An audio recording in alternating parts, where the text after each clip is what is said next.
الحمد لله الذي بيده تصريف الأحوال وتخفيف الأثقال، والصلاة والسلام على سيدنا وسندنا محمد سيد الهادين إلى محاسن الأفعال، وعلى آله وأصحابه المضارعين له في الصفات والأعمال. أما بعد، فأعوذ بالله من الشيطان الرجيم. بسم الله الرحمن الرحيم. إنما يريد الله ليذهب عنكم الرجس أهل البيت ويطهركم تطهيرا. صدق الله وصدق رسوله وأمرنا ولقنا بقوله: إن الله وملائكته يصلون على النبي يا أيها الذين آمنوا صلوا عليه وسلموا تسليما.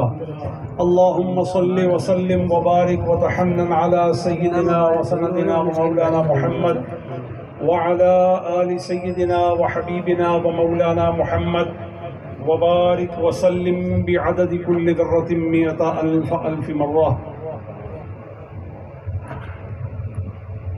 حضرت آیت الصالحین بقیت الاشراف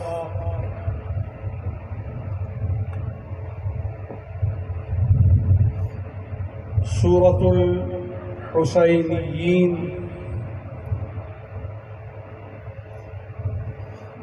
وبرکۃ الحسنیین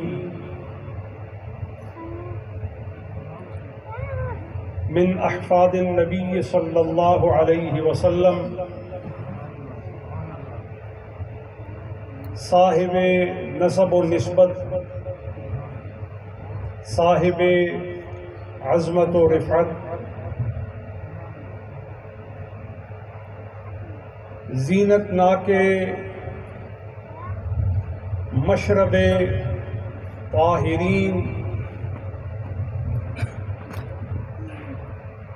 حضرت العلام ادام اللہ عزہ و شرفہ، دیگر سامعین، حاضرین، موجودین، عوام اہل السنت و جماعہ، مریدین، حلقہ بگوش طریقت قادری محمودی کے تمام فیصل آباد کے احباب اور چک 99 کراڑی کے غیور اہل ادب و عشق و اخلاص، السلام علیکم ورحمۃ اللہ وبرکاتہ۔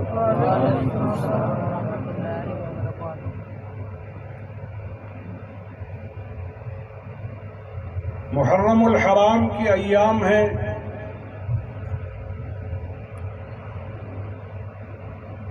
اور اس موقع پر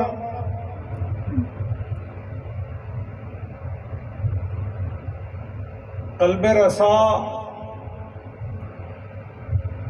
اور ذہن بلیغ اور طبع رشید کو اس کے سوا مناسب نہیں کہ وہ عنوان کرے جو حضور کو بھی پسند ہے اور حضور کے مرسل کو بھی پسند ہے، یعنی اللہ کا بھی وہ کلام محبوب ہے اور اللہ کے محبوب کو بھی وہ کلام محبوب ہے۔ اور بے شبہ ہم اہل السنت و جماعہ کے تفہمات میں بھی یہ بات طے ہے کہ وہ کلام اہل بیت رسالت کی عظمت کو بیان کرنا ہے، ان کے مناقب پر متوجہ رہ کر اپنے آپ کو ان کے ساتھ مخلص عقیدت مند بنانا ہے اور ان کی پاکیزہ زندگی سے اس خوشبو کو لینا ہے جس سے اللہ کی ملاقات کی استعداد بندہ مومن میں پیدا ہو جاتی ہے۔ سورۃ الاحزاب سے بتوفیق الہی میں نے ایک حصہ تلاوت کیا ہے۔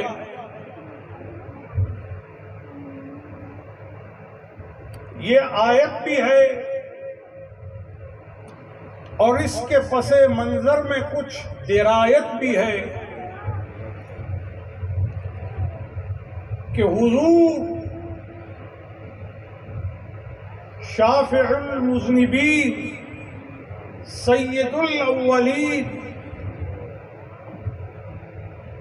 قائد النبیین وقائد غر المحجلین سیدنا ومولانا وحبیبنا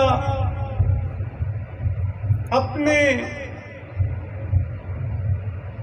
کاشانہ کرم میں جلوگر تھے کہ حضرات امامین ہمامین کریمین طیبین سیدین آ گئے اور حضور پر ایک سیاہ چادر ہے۔ آپ نے اپنی اس چادر میں ان دونوں شہزادوں کو داخل فرما لیا۔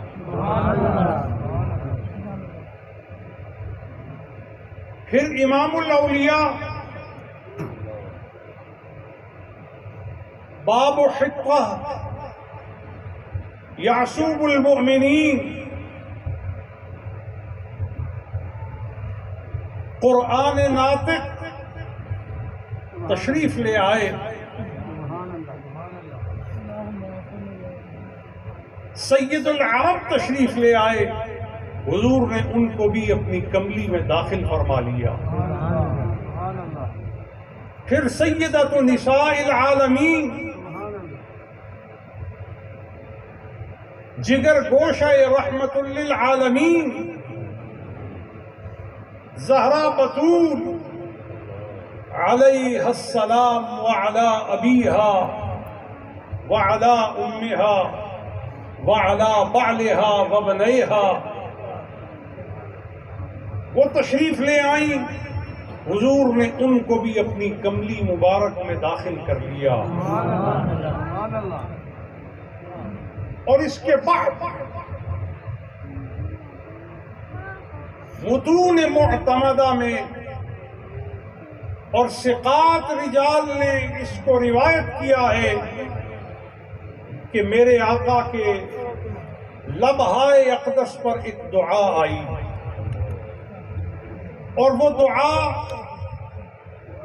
مضمون قرآنی کے مترادف اور اس کے معنی اور دلالت میں تھی۔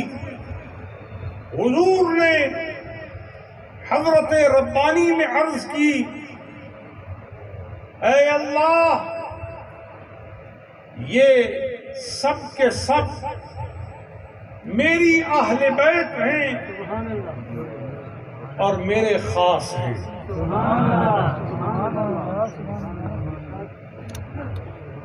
اور انہیں پاک کر دے جیسے پاک کرنے کا حق ہوتا ہے۔ اور ہاں، بیچ میں فرمایا ان سے رجس کو دور رکھ اور انہیں پاک کر ایسے جیسا پاک کرنے کا حق ہوتا ہے۔ آپ بڑے سنجیدہ اور بیدار ذہن کے لوگ ہیں۔ ہم اہل السنت و جماعہ کا یہ عقیدہ ہے کہ انبیاء کی دعا مستجاب ہوتی ہے۔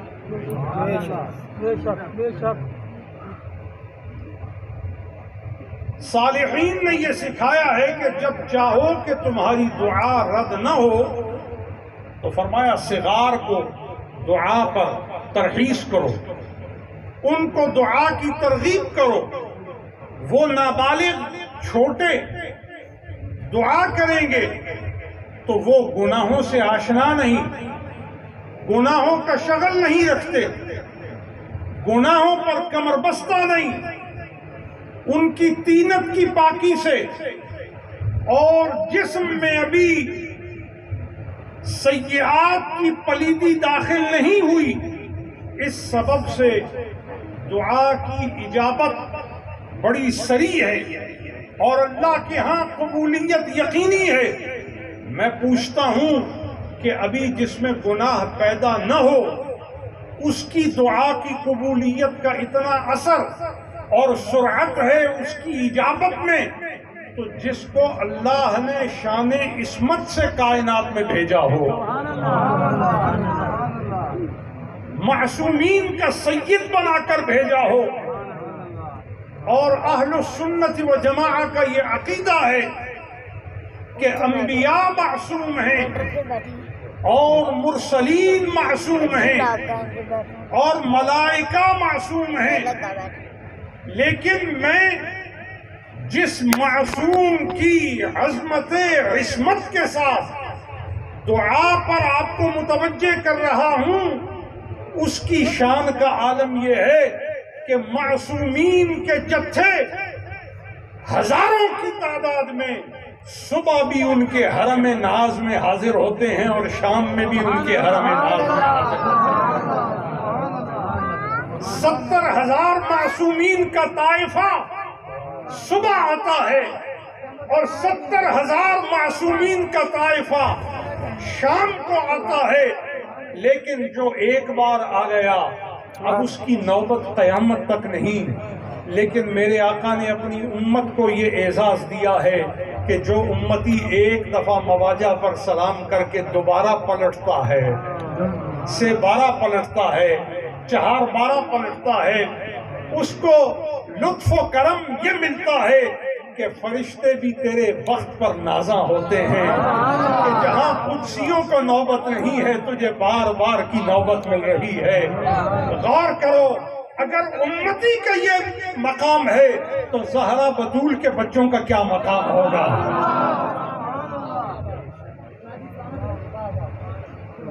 حضور کے شہزادوں کا کیا مقام ہوگا؟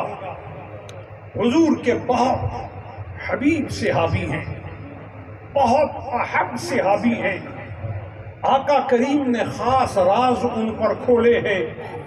انہوں نے خواب دیکھی کہ میں نے خواب میں بروایت آقا کی پیشانی انور کا بوسہ لیا، آ کر بیان کی تو حضور نے فرمایا تو نے خواب دیکھی، مومن کی خواب سچی ہوتی ہے، ہاں قریب ہو جا، میرے نزدیک ہو جا اور میری پیشانی کا بوسہ لے کر کے اپنی خواب کو سچا کر لے۔ ایک روایت میں محدثین اس روایت کو لاتے ہیں کہ انہوں نے شاید یوں عرض کیا کہ میں نے خواب دیکھی اور خواب میں کیا دیکھتا ہوں کہ آپ لیٹے ہیں اور آپ کی پیشانی پر میں سجدہ کر رہا ہوں۔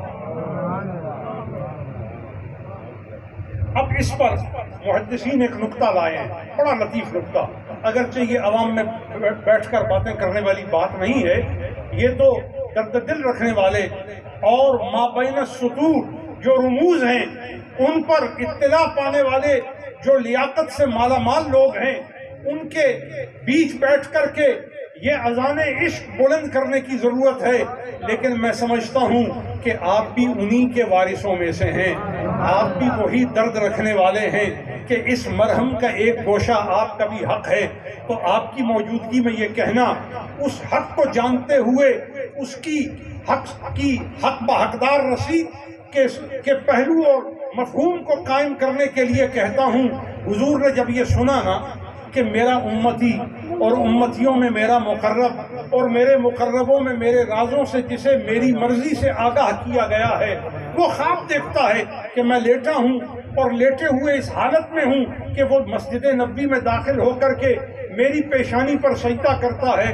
محدثین فرماتے ہیں روئے زمین پر یہ واحد آدمی ہے جس کو سجدہ کرنے کے لیے مسجد وہ ملی جو کسی اور کو نہ مل سکی۔ شاید بعض لوگ میرے انتخاب الفاظ پر شکوہ کریں کہ پیر صاحب نے کچھ گنجلک بات کی ہے، لیکن مجھے یہ گنجلک بات اس لیے کرنا ہے کہ میری رعایتوں میں اس چیز کا اہتمام بھی ہے کہ ایسا جملہ نہ کہہ دوں جو دولت عشق کو ضائع کرنے پر دلالت کرے۔ یہ وہ فرد ہے جسے سجدہ کرنے کے لیے جائے سجدہ وہ نصیب ہوئی جو روئے زمین پر اس کے سوا کسی اور کو ایسی سجدہ کی جگہ نہ ملی۔ سبحان اللہ، ماشاء اللہ۔ جانتے ہیں وہ جائے سجدہ کیا ہے؟ پیشانی مصطفیٰ۔ سبحان اللہ، سبحان اللہ، سبحان اللہ۔ اور شاید قیاس کرنے والوں کو ابھی تک مقیس اور مقیسن علیہ کی عظمتوں میں نسبت کو قائم کرنے کے لیے صحیح دلالت نہ ملی ہو اور صحیح تدبیر نہ ملی ہو تو آپ کو سمجھاتا ہوں، میں اس پیشانی کی بات کر رہا ہوں جس کے قدم کے تلووں کی عظمت کا عالم یہ ہے کہ جہاں وہ رکھے جائیں رب اس جا اور خاک کی قسم فرماتا ہے۔ سبحان اللہ، سبحان اللہ، سبحان اللہ۔ تو تہے قدم یہ عظمت محقق ہے تو سمجھیے کہ اگر قدم کی عظمت کا یہ عالم ہے،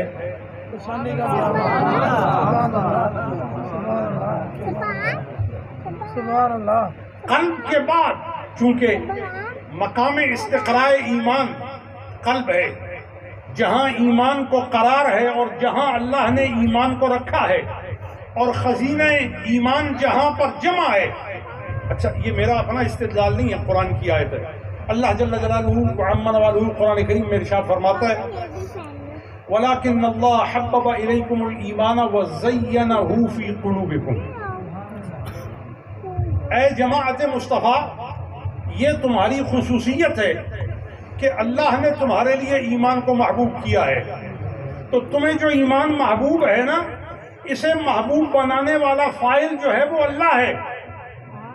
حبب الیکم الایمان ولکن اللہ، لاکنہ کی وجہ سے اللہ کی ہاں پر جو اعرابی صورت ہے اس کو علماء صرفی ناوی جو استعداد رکھتے ہیں وہ خوب جانتے ہیں، مجھے آپ کو یہ بتانے کی ضرورت نہیں کہ صرف و نحو سے آشنا ہوں، میں تو ویسے بھی طالب علم ہوں۔ طالب علم کو اپنی مشق پر توجہ رکھنی چاہیے، کسی پر اپنا کوئی بالادستی دکھانا یہ اس کے علم میں کمزوری پیدا کرتا ہے اور اس کی استعداد کے اندر کج روی جو ہے وہ پیدا کرتا ہے۔ تو میرا تو کوئی دعویٰ نہیں ہے علم کا، میرا تو دعویٰ صرف غلامی کا ہے، صرف آشنائی کا دعویٰ ہے، صرف نسبت کا دعویٰ ہے۔ تو فرمایا وَلَكِنَّ اللَّهَ حَبَّبَ إِلَيْكُمُ الْإِيمَانَ، تمہیں یہ حضور کی وجہ سے یہ نسبت عطا کی گئی ہے، یہ کمال عطا کیا گیا ہے، یہ تمہارے اندر فضل رکھا گیا ہے کہ اگر تم خود اس کی کوشش کرتے تو جتنی کوشش ہوتی نتیجہ وہ ہوتا، لیکن حضور کی جماعت میں آنے کی وجہ سے تمہارے ساتھ یہ مہربانی ہے کہ اللہ نے تمہارے دل میں ایمان کو محبوب بنا دیا۔ وَزَيَّنَهُ فِي قُلُوبِكُمْ، اور جس ایمان کو تمہارے دل میں محبوب بنایا ہے اسی ایمان کو تمہارے دل میں اللہ نے سجایا۔ اور پھر یہ حضور کے صحابہ کا امتیاز ہے، تو اس جماعت کے عام افراد کی یہ بزرگی ہے۔ تو میں تو اس بندے کی بات کر رہا ہوں جسے سید عالم صلی اللہ علیہ وآلہ وصحبہ وسلم نے یہ درجہ عطا کیا تھا کہ حضرت عمر بھی بلا کر جنازے سے پہلے پوچھتے تھے کہ اس کا جنازہ پڑھا جائے، کیا یہ مومن ہے، کیا اس کے قلب میں ایمان داخل ہے، کیا وہ جن لوگوں کے نام حضور نے آپ کو بتائے تھے یہ ان میں سے تو نہیں؟ لہذا یہ بات یاد رکھیں، ایمان جس اللہ کے انعام کا نام ہے وہ محبت اہل بیت سے جان پکڑتا ہے۔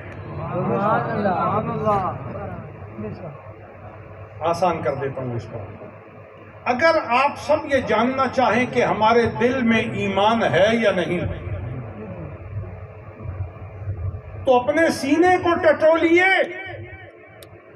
کہ حضرت حسین کی محبت ہے یا نہیں، سبحان اللہ، امام عالی مقام کی محبت ہے یا نہیں، امام حسن مجتبی کی محبت ہے کہ نہیں، ان کی ماں پاک سیدہ طیبہ طاہرہ زہرا بطول کی محبت ہے کہ نہیں، ان دونوں کے ابا کریم سیدنا علی کرم اللہ وجہہ الکریم کی محبت ہے کہ نہیں۔ اگر ان کی محبت نہیں، تقویٰ ہے، نمازیں ہیں، روزہ ہے، حج ہے، زکوٰۃ ہے، تبلیغ دین ہے، جہاد ہے، داڑھی ہے، پگڑی ہے، موقوف علیہ تک خوب دسترس ہے اور دورہ بھی کیا ہے اور روات سے بھی خوب آگاہ ہیں اور آپ کو رجال سے بھی خوب آگاہی ہے اور اسماء الرجال پر بھی آپ کو ذوق اور شوق ہے، دن اور رات مسجد میں بسر کرتے ہیں، صبح و شام قال اللہ و قال الرسول سے آپ کے کان برکتیں اٹھاتے ہیں، لیکن بس محبت اہل بیت نہیں، کچھ بھی نہیں، کچھ بھی نہیں، مستزاد علیہ کہ مقام ابراہیم اور حجر کے درمیان رہتے ہیں یا رکن یمانی اور حجر اسود کے درمیان جو اجابت کا قطعی مقام ہے اور ہزاروں فرشتے آپ کی دعا کے لیے وہاں موجود ہیں، وہاں زندگی بسر کی، لیکن دل میں حضور کی اہل بیت کی محبت نہیں ہے، کچھ بھی نہیں،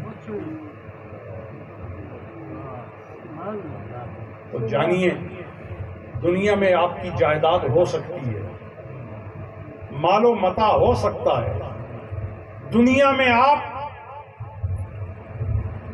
کسی بھی قوت اور آبرو مندی کو اپنے لیے جلب اس کا کر سکتے ہیں، لیکن قبر میں اور حشر میں اور مصطفیٰ کی نظروں میں آپ کے لیے کچھ ہو یہ نہیں ہو سکتا۔ سبحان اللہ، سبحان اللہ، بڑھیا، حضور کی اہل بیت، حضور کا گھرانہ جانتے ہیں، میں اس گھرانے کی بات کر رہا ہوں جن کی شان یہ ہے کہ میرے آقا نے فرمایا ان کو اپنی کملی مبارک میں لے کر کہ اللہ یہ میری اہل بیت ہے اور میری اہل بیت میں میری خاص اہل بیت ہے، سبحان اللہ، سبحان اللہ، یہ حضور کے اجزاء ہیں، اور آپ بڑے دانا لوگ ہیں، جب کہا جائے جزو رسول تو ہمیں شریعت دینوں نے اور شریعت کا فہم رسا رکھنے والوں نے یہ بتایا ہے کہ جز کی قدر و قیمت، منزلت اور اس کا حکم اور اس کی شان اور اس کا استحقاق کیا ہے؟ کہا اس کا استحقاق یہ ہے کہ جزء المرء فی معنی نفسہ ہی، کسی شے کا جو ٹکڑا ہے اس ٹکڑے کے ساتھ کیا سلوک کرنا ہے، اس ٹکڑے کو کس معنی اور منزلت میں لینا ہے، کہا اس کے لیے وہی حکم، معنی اور دلالت ہے جس کا وہ جز ہے، یعنی کل پر اس جز کو قیاس کیا جائے گا۔ اب امام حسن سے کیسی محبت کرنی ہے، امام حسین سے کیسی محبت کرنی ہے، اور سیدہ زہرا بطول سے کیسی محبت کرنی ہے، کہا جن کے جگر کے ٹکڑے ہیں نا، جو شان جگر کی ہے ٹکڑوں کی بھی وہی شان ہوگی۔ سبحان اللہ۔ سیدنا ابو ہریرہ رضی اللہ تعالی عنہ امام حسن مجتبی علیہ السلام مسجد نبوی میں آتے، بات سمجھ آ رہی ہے؟ آ رہی ہے۔ سیدنا امام حسن مجتبی مسجد نبوی میں آتے، اور جانتے ہیں سیدنا امام حسن مجتبی کون ہے؟ ایک سفر میں جدت السادات ام الحسنین حضور کے ساتھ ہیں۔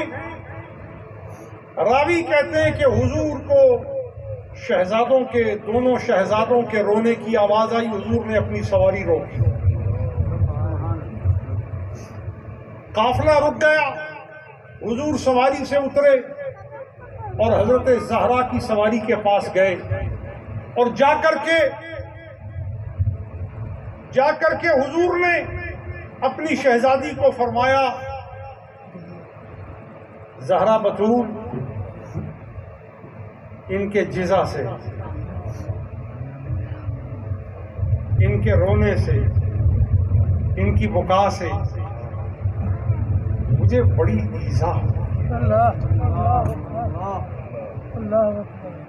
99 والوں میں آپ کو کوئی بات سمجھانا چاہتا ہوں۔ یہ شہزادے اپنی ماں کے پہلو کے ساتھ ہیں، سواری پر ہیں، کسی سبب سے، فطری سبب سے رو دیے، اور حضور نے اس سفر میں سفر کو روکا، سواری سے اترے اور اپنی شہزادی کے پاس واپس آئے اور فرمایا، بیٹی انہیں رلاؤ نہیں، ان کے رونے سے مجھے تکلیف ہوتی ہے، مجھے ایذا ہوتی ہے۔ میں پوچھتا ہوں، طبعی رونے سے حضور کو اتنی ایذا ہوئی، اتنی تکلیف ہوئی، تو جب خنجر چلا ہوگا، حلقوم انور پر جب ناآشنائی کا خنجر چلا ہوگا، جب بے ادبی کا خنجر چلا ہوگا، جب جسارت غلیظہ کا خنجر چلا ہوگا، جسے چشم مصطفیٰ نے خود دیکھا، خود میرے آقا نے فرمایا، شہدت مقتل الحسین، میں ابھی حسین کی قتل گاہ سے ہو کے آ رہا ہوں۔ ام سلمہ کہتی ہیں کہ آقا فرماتے ہیں میں قتل گاہ حسین سے ہو کے آ رہا ہوں۔ حضرت عبداللہ ابن عباس راوی ہیں کہ آقا فرماتے ہیں میں قتل گاہ حسین سے ہو کے آ رہا ہوں۔ میں پوچھتا ہوں شعور والوں سے، میں پوچھتا ہوں بحث کی استعداد رکھنے والوں سے، میں پوچھتا ہوں فنی صلاحیت رکھنے والوں سے، بتاؤ میرے آقا کی اس ایذا کا کیا درجہ ہوگا، میرے آقا کی اس تکلیف کا کیا درجہ ہوگا، اس کا کیا حکم شرعی ہوگا، جس کو قرآن کریم نے نص صریح سے واضح فرما دیا ہے کہ جو لوگ اللہ کو اور اس کے رسول کو ایذا دیتے ہیں، اس کا نتیجہ کس لعنت کی صورت میں نکلتا ہے، کس رسوائی کی صورت میں نکلتا ہے، اس کو کمانا کسی مومن کا طریقہ نہیں ہو سکتا، اس پر جرأت کرنا کسی مومن کی زندگی کا معمول نہیں ہو سکتا۔ مومن وہ ہے جو مصطفیٰ کو خوش کرتا ہے، مومن وہ ہے جو مصطفیٰ کی راحتوں کو یقین کرتا ہے، یقینی بناتا ہے اور قطعی کرتا ہے۔ اور حضرت ابو ہریرہ جب سیدنا امام حسن مجتبی مسجد نبوی میں آتے تو سیدنا امام حسن مجتبی کو کہتے، اپنی قمیص اپنی سرہ سے اوپر کیجئے، میں آپ کی سرہ کو چومنا چاہتا ہوں، آپ کی ناف کا بوسہ لینا چاہتا ہوں۔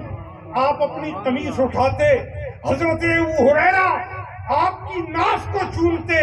کسی نے پوچھا آپ ایسا کیوں کرتے ہیں؟ کہا میں نے اپنی ان آنکھوں سے حضور کو آپ کی ناف کو چومتے ہوئے دیکھا ہے۔ سبحان اللہ، سبحان اللہ۔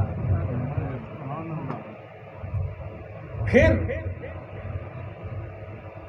کتب روایات معتمدہ میں اس کی تخریج ہے کہ سیدنا امام حسن کے ساتھ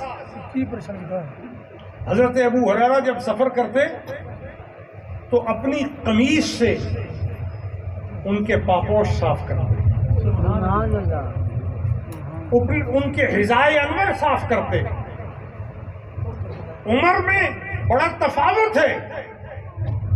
حضرت سیدنا ابو ہریرہ رضی اللہ تعالی عنہ کی عمر مبارک اور سیدنا امام حسن مجتبی کی عمر بہت تفاوت ہے عمر کا، لیکن حضرت ابو ہریرہ کا عمل بتاتا ہے کہ اہل بیت کے ساتھ تعظیم کے معاملے میں عمر نہیں دیکھی جاتی، نسبت مصطفیٰ دیکھا جا رہا ہے سبحان اللہ۔ اور نسب مصطفیٰ دیکھا جا رہا ہے، قرابت مصطفیٰ کو دیکھا جا رہا ہے، اور جو اس کو دیکھنے کی لیاقت رکھتا ہے وہی صاحب معیت مصطفیٰ ہے، وہی صاحب معرفت حق مصطفیٰ ہے، اسی نے لذت ایمان کو سمیٹا ہے اور وہی جانتا ہے کہ حضور کو راضی کرنے کا کیا طریقہ ہے۔ لیکن درد ہوتا ہے، اس وقت قلق ہوتا ہے جب اہل بیت کا ذکر کیا جائے اور کوئی سوال کرے کہ آپ کے اندر شیعیت کی بو آتی ہے، آپ کے اندر رفض پایا جاتا ہے۔ کوئی بات نہیں، گھبرائیں نہیں، یہ ہر ایک سے نہیں پوچھا جاتا، یہ اسی سے پوچھا جاتا ہے جس کا دل الفت اہل بیت کے پورے غوطے لے لیتا ہے۔ سبحان اللہ۔ لیکن میری بات کہنے کا مشار لے ہرگز یہ نہیں کہ شیعیت میں، رافضیت میں کوئی سچائی ہے یا ان کے پاس کوئی حقیقت ہے یا وہ لوگ ناجی ہیں۔ حاشا وکلا والعیاذ باللہ، نعوذ باللہ من ذالک، ہم اس سے بری ہیں اور اس کے ساتھ ہمارا کوئی تعلق نہیں ہے۔ ہم فرق باطلہ پر لعنت بھیجتے ہیں اور عقائد شنیعہ پر لعنت بھیجتے ہیں اور ان سے اپنی برات کرتے ہیں، اور ان کے ساتھ ہمارا ہرگز ظاہراً باطناً، ہمارا ذہناً قلباً عملاً رسماً عرفاً ہمارا ان سے کوئی تعلق نہیں، مگر کوئی باطل فرقہ حضور کی آل بیت سے محبت کرے تو ہم اس لیے حضور کی آل بیت سے محبت چھوڑ دیں کہ کوئی باطل فرقہ حضور کی آل بیت سے محبت کرتا ہے اس لیے ہم حضور کی آل بیت سے محبت نہیں کریں گے؟ یہ تو جنن ہے، یہ تو دیوانگی ہے، یہ تو پاگل پن ہے۔ آپ نے کیسے سمجھ لیا کہ محبت آل بیت یہ شیعیت پر دلالت ہے؟ اگر محبت آل بیت شیعیت ہے تو میں آپ سے پوچھتا ہوں، امام اعظم حضرت امام ابو حنیفہ نعمان ابن ثابت رضی اللہ تعالی عنہ کی وجہ شہادت بیان کرو۔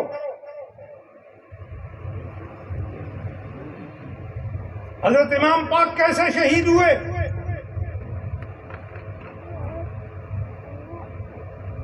جو اپنے آپ کو حنفی کہلاتا ہے اور حنفی طریقے پر نماز پڑھتا ہے اور حنفی معتقدات کا پابند ہے،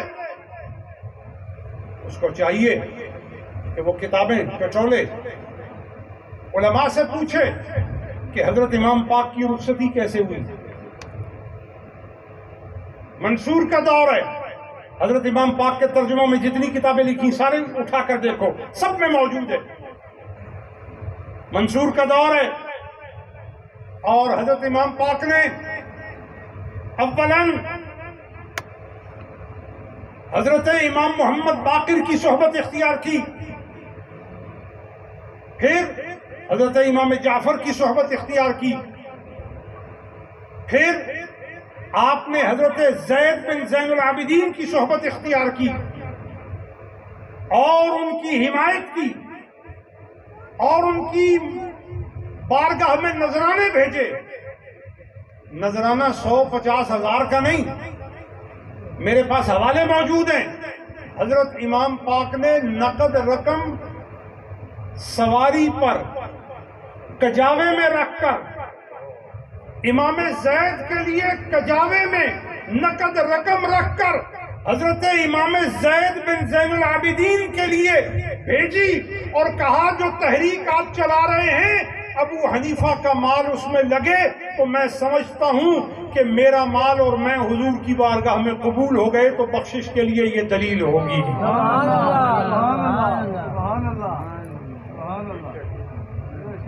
یہ مذہب حقہ حنفیہ جو ہے یہ کشتہ اہل بیت کا ایسا مرکہ ہے، یہ ایسا مرکب ہے، یہ ایسا نسخہ کیمیا ہے کہ کوئی خالص حنفی بغض اہل بیت کر ہی نہیں سکتا۔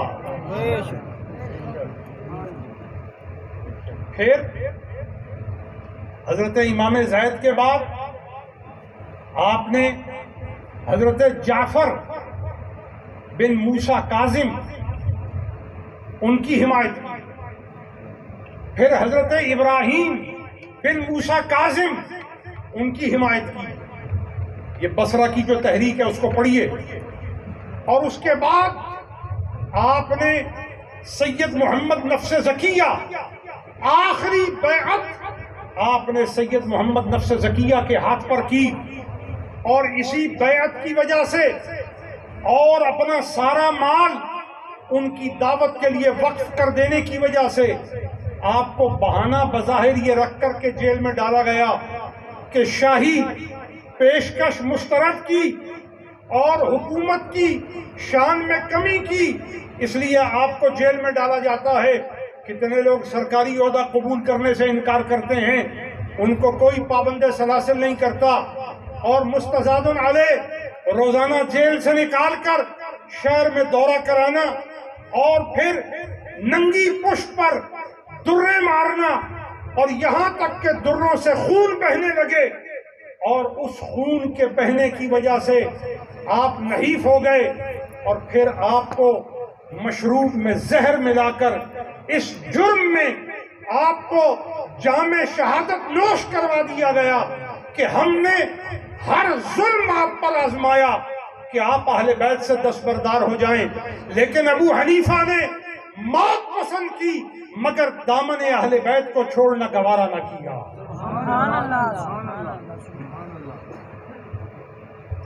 آج صرف محرم اس بات کا تقاضا نہیں کرتا کہ آپ ان دنوں میں حضرت امام علی مقام کا ذکر کریں، امام پاک کے ذکر کا تقاضا ہے کہ 12 مہینے آپ ذکر کریں، 30 دن آپ ذکر کریں، صبح و شام آپ ذکر کریں،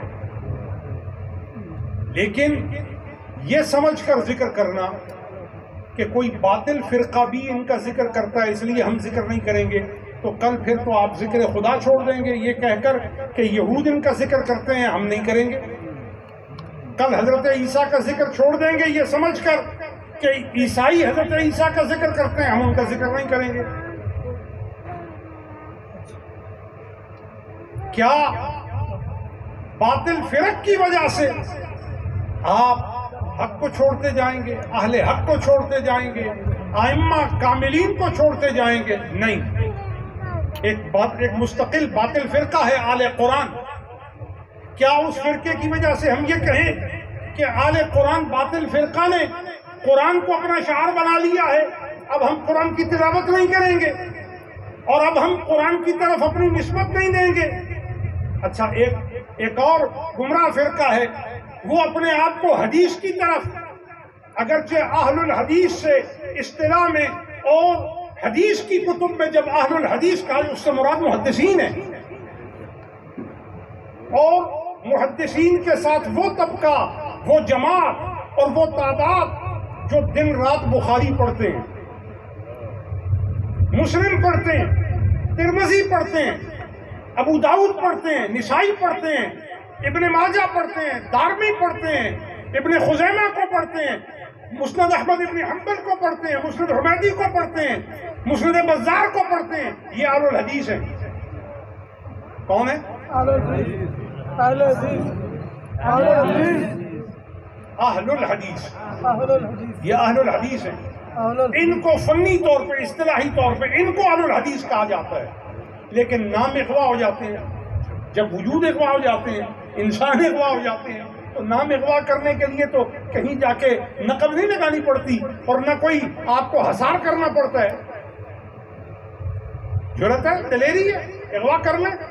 حضرت شاہ عبدالعزیز صاحب نے اس بات کے ساتھ ایک ان کا بڑا مختصر چھوٹا رسالہ ہے، اور علم حدیث سے شغف رکھنے والے اس سے آشنا ہیں، اس میں اشعار انہوں نے رقم فرمائے ہیں۔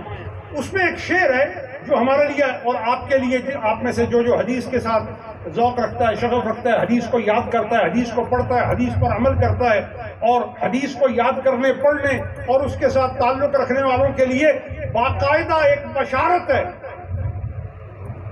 فرمایا نضر اللہ امرأ سمع مقالتی فحفظها ووعاها وعداها، اے اللہ اسے تر و تازہ کر دے جو میری بات کو یاد کرے، جو میری حدیث کی رعایت کرے۔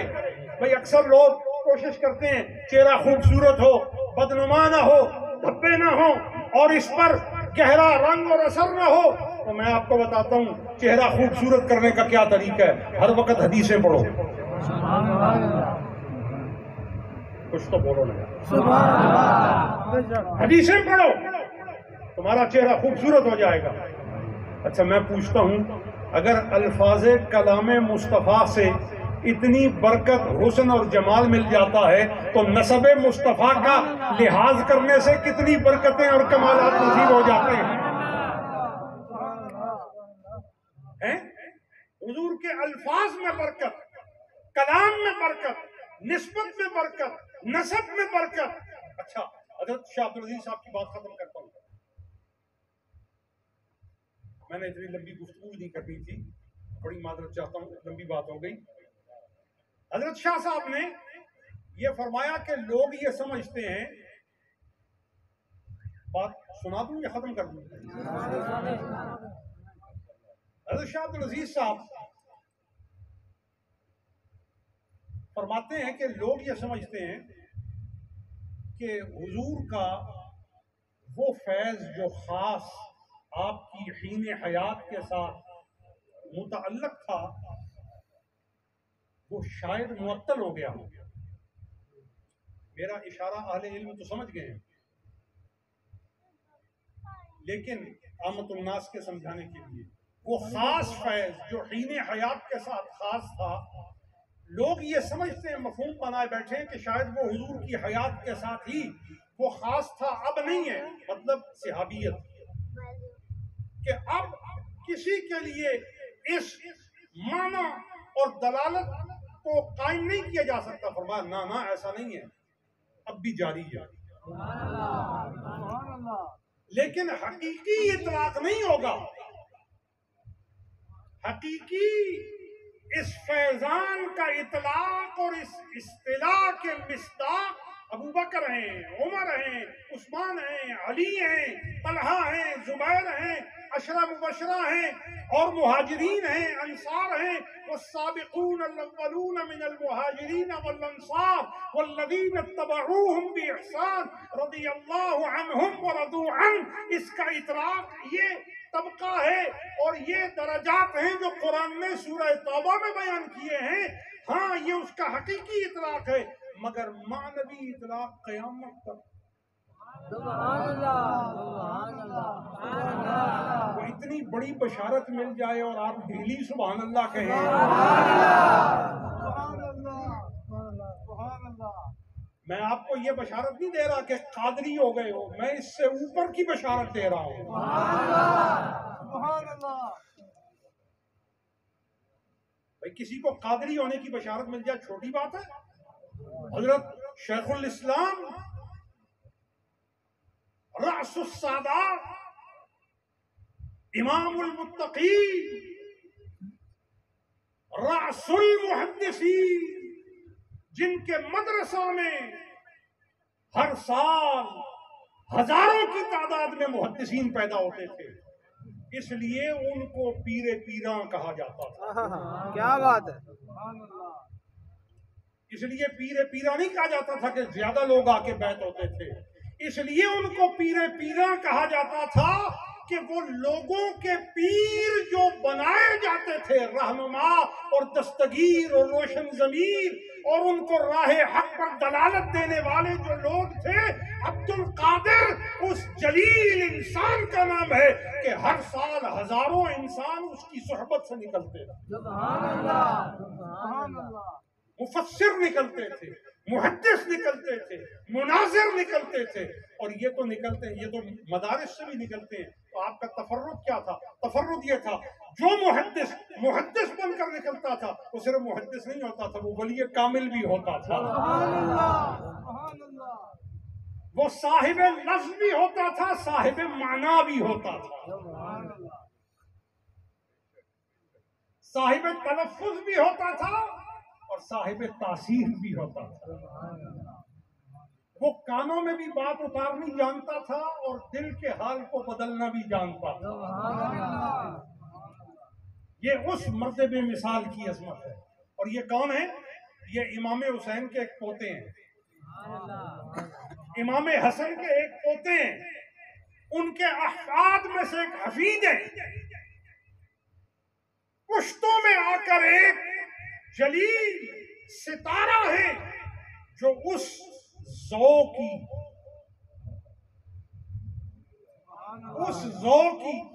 ایک خوبصورت چمک بنے ہیں۔ ارے تیری چمک اگر عبد القادر ہے تو اس عظمت والے اعلیٰ نجم کی عظمت کا عالم کیا ہوگا جسے حسن حسین کہا جاتا ہے؟ کیا شان ہوگی ان ابوین کریمین امامین ہمامین سیدین کی، کیا شان ہوگی؟ شان کے لیے قیاس کرو نا، خطبہ حضور دے رہے ہیں، منبر حضور کا ہے، مسجد حضور کی ہے، سننے والے صحابہ ہیں، مہاجرین اور انصار بیٹھے ہیں، کیا خطبہ ہوگا اور کیا پیغام ربانی کا تسلسل ہوگا۔ اچانک میرے آقا منبر کی ایک سیڑھی سے اترتے ہیں، دوسری سیڑھی پر تشریف لاتے ہیں، اور پھر تیسری سیڑھی پر تشریف لاتے ہیں، اور یوں اس فرش پر تشریف لاتے ہیں جو معنی میں تو فرش ہے لیکن اپنی دلالت میں کوئی عرش طریقت ہے، عرش احساس ہے، عرش یقین ہے، عرش کمال ہے، عرش دلالت معنی محبت ہے کہ جس پر بیٹھنے والا کوئی بھی ایسا نہیں ہے کہ جس کی طلب میں جنت نہیں ہے، سبحان اللہ، سبحان اللہ۔ جس کا شوق جنت کو نہیں ہے، مشتاق جس کی جنت نہیں ہے۔ یہ اس بارگاہ کی بات کر رہا ہوں جس کے لیے فرمایا گیا ہے ازلفت الجنت للمتقین، ان اول درجے کے متقین کے لیے قیامت کو یہ اعزاز ہوگا کہ باقی چل کے جنت میں آئیں گے، جنت چلا کر ان کے قدموں میں لائی جائے گی۔ تو یہ جنت ان کے قدموں میں چلا کر لائی جائے گی، یہ متقین کی بات ہے۔ لیکن یہاں اہل بیت کو کہیں قیاس نہ کرنا، کیونکہ متقین کے لیے جنت چلائی جائے گی اور اہل بیت کو جنت کا مالک بنایا گیا، ان کو مالک و مختار اس کا بنایا گیا ہے۔ لہذا دوستو حضور کی اہل بیت سے محبت کرو۔ سیدنا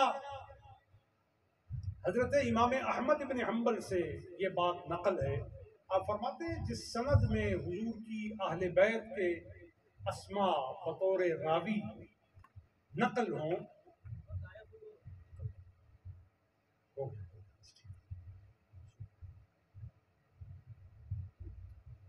جس سند روایت میں حضور کی اہل بیت کے اسماء مبارکہ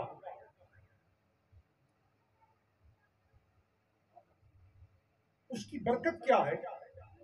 کہا اگر اس سند کو کسی مجنون پر پڑھ کر پھونک دیا جائے، ہو گیا بس ہو گیا، اس کی ضرورت نہیں، میں اپنے اجداد کا ذکر کر رہا ہوں، اپنے کریموں کا ذکر کر رہا ہوں۔ اچھا، تو ان کے ناموں کو پڑھ کر کے کسی بیمار پر اور کسی ناقابل شفا پر اس کو پڑھ کر کے پھونک دیا جائے۔ پتہ ہے اسے کس نے نقل کیا؟ علامہ ابن حجر نے سوائے کے محرقہ میں۔ آپ فرماتے ہیں کسی بیمار پر، ناقابل شفا پر، ناقابل علاج پر اگر اس کو پڑھ کر پھونک دیا جائے تو نتیجہ کیا نکلے گا؟ فرمایا اس کا جو جنن ہے نا، ان ناموں کے پڑھنے کی برکت سے زائل ہو جائے گا۔ اس لیے آپ 99 والے خوش قسمت ہیں جی، 190 والے۔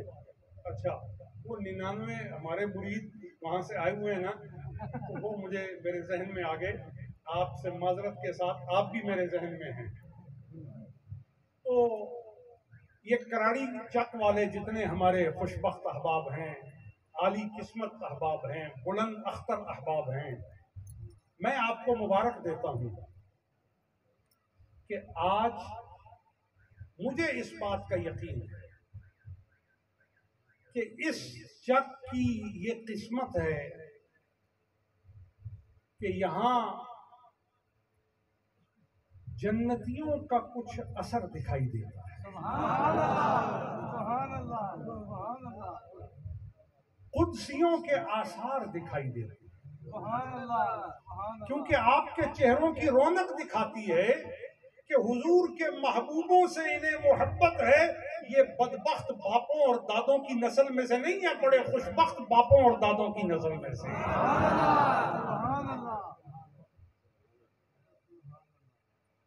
اس روایت کو محدثین نے بڑا جانچا ہے اور بعض لوگوں نے کہا یہ کہیں ثابت نہیں ہے، لیکن ہم صوفیاء زیادہ اس میں غور و فکر نہیں کرتے، لیکن اس کو بطور حکایت ہی میں بیان کرتا ہوں تاکہ اس کے بیان کرنے سے لوگوں میں محبت آل بیت کی صورت پیدا ہوگی، اور محبت آل بیت اگر کسی کو نصیب ہو جائے تو دیکھیے وہ گمراہی سے بچنے کی ضامن ہے۔ تو غور فرمائیے گا، سید عالم صلی اللہ علیہ وآلہ وسلم کی بارگاہ میں حضرات حسنین کریمین جب بھی تشریف لاتے تو آقا کریم ان کو ترجیح دیتے اور ان کو اپنے قریب کرنے میں ترجیح دیتے اور ان کو اجلال اور ان کو اکرام کے پہلوؤں سے نوازنے میں ترجیح دیتے، اور یہاں تک کہ بچہ ہونے کے باوجود حضور ان کو اپنے پہلو میں منبر پر اجلال کے لیے پسند فرماتے کہ میرے پہلو میں بیٹھیں۔ تو میں قیاساً ایک بات کہتا ہوں کہ جب ان کے بچپنے کا یہ عالم ہے کہ حضور نے بچپن میں انہیں اس قابل کیا کہ وہ منبر پر بیٹھے، تو جن کے بچپنے کی عظمت کا یہ عالم ہے، ان کی جوانی کا عالم کیا ہوگا؟ پھر جو دینی امور ہیں اور ان کی قربانیاں ہیں، ان کے بعد ان کی عظمت کا جو عالم ہے وہ کیا ہوگا؟ لہٰذا حضور کی آل بیت کے ساتھ ٹوٹ کر محبت کیجیے، اور یہ دیکھ کر کے محبت کرنے کی، تعظیم کرنے کی ضرورت نہیں کہ وہ کیسے ہیں، یہی کافی ہے کہ انہیں حضور کی نسبت حاصل ہے۔ اور بس آخری بات کہہ کے اپنا کلام سمیٹتا ہوں، جو صحیح النسب سید ہوگا یہ اس کی نشانی ہوگی کہ اس کے دل میں گناہوں کی نفرت ہوگی۔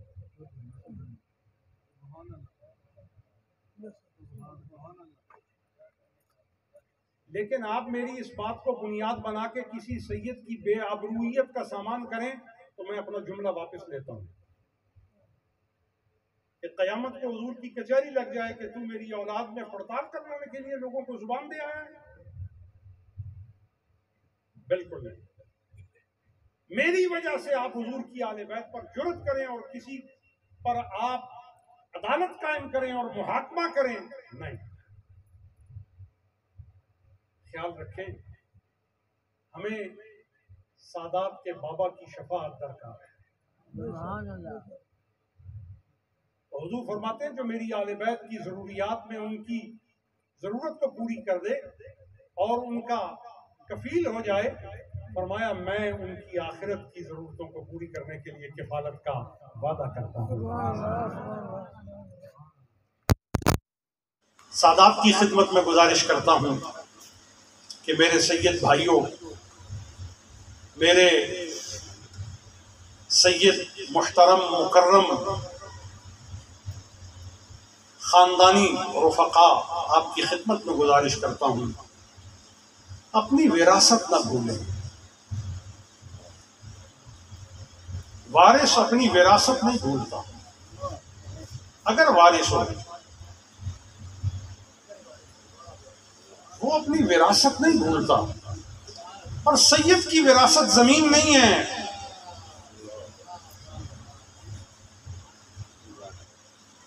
زمین تو ہے ہی نہیں نا۔ اگر زمین سید کی محض وراثت ہوتی تو سید مدینہ کیوں چھوڑتے؟ یہ بھی سادات کرام جو یہاں بیٹھے ہوئے ہیں آپ کے اس چک میں، یہ اس چک کے نہیں ہیں، یہ تو مدینہ شریف کے مہاجر ہیں۔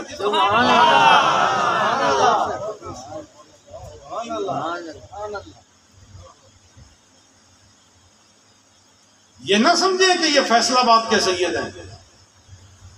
وہ کون سے سید ہیں جو فیصل آباد کے ہوتے ہیں؟ سید تو مدینہ کے ہیں، یہ تو مہاجر ہیں، مدینہ سے ہجرت کر کے آئے ہیں اور یہاں اس لیے آئے ہیں، یا باقی جگہوں پر بھی سادات جہاں جہاں سکونت پذیر ہیں، یہ صرف اس لیے آئے ہیں کہ مصطفیٰ کا پیغام پہنچانا ہے، آیتیں پہنچانی ہیں، روایتیں پہنچانی ہیں، شکلیں حضور کی سنت کے رنگ میں رنگنی ہیں، کردار حضور کے رنگ میں رنگنے ہیں۔ یہ سادات کا مقصد ہے ہجرت کرنے کا۔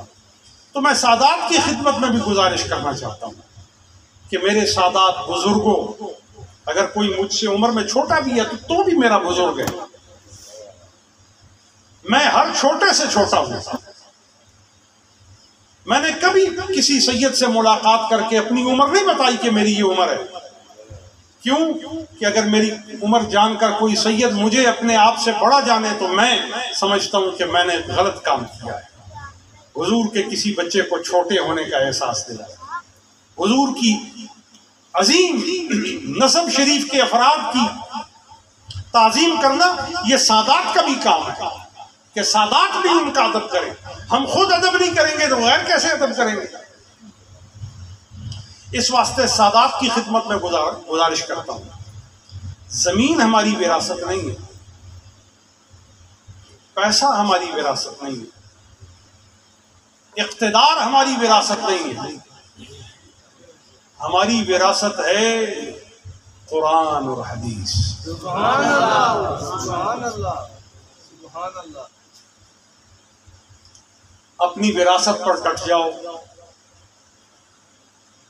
اور آپ کی وراثت کو تقسیم کرنے کے لیے وہ نورانی ہاتھ ہیں، حضور کا ہاتھ ہے، حیدر کرار کا ہاتھ ہے، زہرا بطول کا ہاتھ ہے، امام حسن و حسین کا ہاتھ ہے، پھر آگے ائمہ کے ہاتھ ہیں، شیوخ طریقت کے ہاتھ ہیں۔ تو اس وراثت کو کوشش کیجئے کہ ہم دوبارہ سمیٹنے کی، حاصل کرنے کی کوشش کرتے ہیں۔ اللہ تعالیٰ سب کو سادات کی تعظیم، علماء ربانی کی تعظیم، کتاب و سنت کے ساتھ مضبوط رشتہ قائم کرنے کی، نماز قائم کرنے کی، ذکر الہی کے ساتھ ذوق اور شوق اپنا بنانے کی توفیق عطا فرمائے۔ میں آج کے اس اجتماع کا اہتمام کرنے والے ہمارے جتنے مریدین ہیں ان سب کے لیے دعا کرتا ہوں پروردگار ان کو اجر عظیم عطا فرمائے اور ان کو مزید برکتیں عطا کرے. اور اتنا خوبصورت آپ نے اجتماع یہاں کیا، دیر تک آپ لوگ جاگے، میں نے آپ کی سمع خراشی کی، ٹوٹے پھوٹے بے مقصد کے اور بے نتیجہ جملے آپ کو جگاتے ہوئے، آپ کے آرام کا خلل کرتے ہوئے میں نے آپ کو پیش کیے.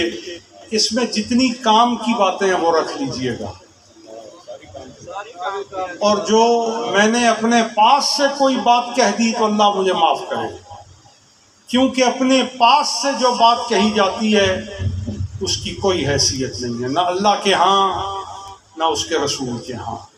واعظوں کی، تقریر کرنے والوں کی عادت ہوتی ہے کہ وہ اپنے پاس سے رنگ بھرنے کے لیے باتیں کرتے ہیں، اور تقریر کا رنگ اس وقت تک ان کا نہیں جمتا جب تک وہ اپنے پاس سے بات نہ کریں. لیکن اپنے پاس سے بات کر کے پھر کس کے پاس جائیں گے؟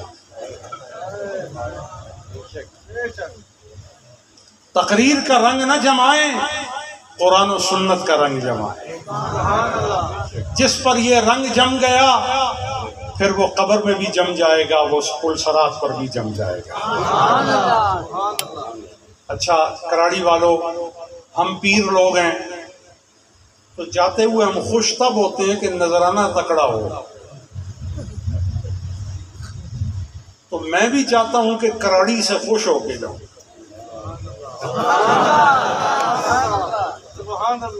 کہ تمہیں کراڑی والے نے کوئی عادت میرا خیال ہے شاید دین دی ہے یا لین دی ہے. چپ کر کے میرا خیال ہے تو آخر دی دونوں کی عادت.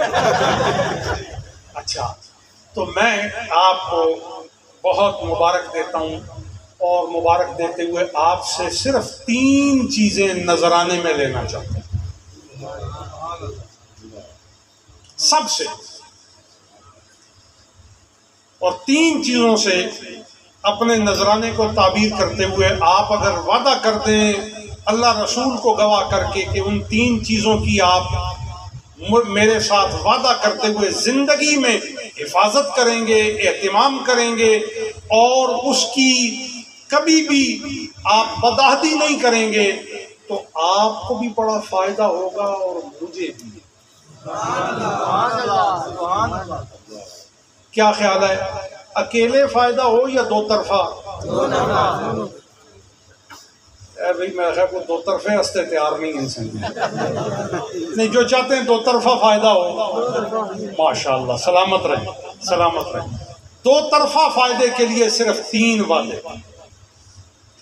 پہلا وعدہ یہ کر لیجئے صاحبو، 5 وقت کی نماز پڑھیں گے. نہیں آپ کو رب کا واسطہ ہے، ہاتھ کھڑا کریں. نہیں خاتون جنت کا میں بڑا ادنا سا بچہ ہوں، اس وقت تک بس نہیں کروں گا جب تک 5 وقت کی نماز کا ایک بچہ بھی وعدہ نہیں کر لے گا کہ پیر جی ساڈا وعدہ ہے کہ جان چلی جاسی نماز نہ جاسی. اپنے منہ سے کہیں 5 وقت کی نماز کا وعدہ ہے. اونچا اونچا مجھے آواز آئے، نہیں اونچی آواز سے. اور سید صاحب 5 وقت کی نماز کا وعدہ ہے. ماشاءاللہ ماشاءاللہ. ایک وعدہ ہو گیا. دوسرا وعدہ، ملاوٹ نہیں کرنی. کیا بات ہے. اور یہ ملاوٹ دودھ میں ہی نہیں، زبان میں بھی، بات میں بھی، محبت میں بھی، نماز میں بھی، دین میں بھی، عقیدے میں بھی، تنہائی میں بھی، روحانیت میں بھی، سچائی میں بھی، اخلاص میں بھی، نظر میں بھی، اور دل میں بھی، اور پوشیدگی میں بھی، اور دکھاتے ہوئے بھی، بناوٹ میں بھی، تصنع میں بھی کبھی ناپاک ملاوٹ نہیں کرنی. جب بھی ملاوٹ کرنی ہے تقوی کی ملاوٹ کرنی ہے.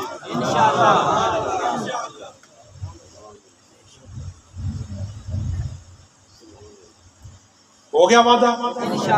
دوسرا وعدہ، ہاتھ کھڑا کریں سارے، اور ملاوٹ سے توبہ. ملاوٹ سے توبہ. ماشاءاللہ. 2 وعدے ہو گئے. فکر ہے. تیسرا اور آخری وعدہ سادات کا، علماء کا اور سفید ریش بزرگوں کا، اور ہر مومن کا. سادات کا، علماء کا، سفید ریش بزرگوں کا، ہر مسلمان کا. ادب کرنا اور کسی انسان کو ذلیل نہیں کرنا. یہ 3 وعدے. 3. تیسرا وعدہ بھی کیا. ہاتھ اٹھائیے. ماشاءاللہ. اچھا بھائی کراڑی والوں، آج آپ مجھے لاکھوں روپے بھی جمع کر کے دیتے نا تو مجھے اتنی خوشی نہ ہوتی جتنی ان وعدوں کی خوشی ہوتی. اور میں آپ کو بتاتا ہوں، میں کراڑی سے بہت خوش جا رہا ہوں. اچھا اگر آپ اجازت دیں تو مجھے تھوڑی سی جرت ہو گئی ہے کہ ایک وعدہ اور بھی لے لوں. لے لوں؟ اچھا جی، ایک وعدہ یہ کریں کہ جتنے آپس میں خفا ہیں وہ حضور کا صدقہ اللہ کی خاطر، قرآن کی خاطر میں آیا ہوں، میری خاطر غصہ تھوک دیں اور ایک دوسرے کو معاف کر دیں. اور جو معاف نہیں کرتا میں اس کی جگہ دوسرے کی طرف سے معافی مانگتا ہوں، اللہ کی خاطر معاف کر دیں. ان کی طرف سے میرا جرگا ہے آپ کو. آپ سمجھیں کہ حویلیاں سے پیر صاحب ہمارے گھر آئے ہیں اور میرے آقا کو یہ پسند نہیں کہ میرے امتی خفا ہوں، میرے کلمہ پڑھنے والے ایک دوسرے سے ناراض ہوں.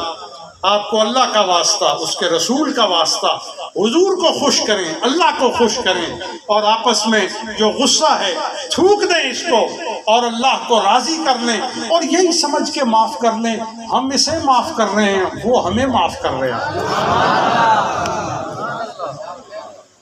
کر دیا معاف؟ ماشاء. ہاتھ کھڑا کریں. ماشاء اللہ. اور کراڑی والوں زندہ باد، کراڑی والوں زندہ باد، کراڑی والوں جیتے رہو.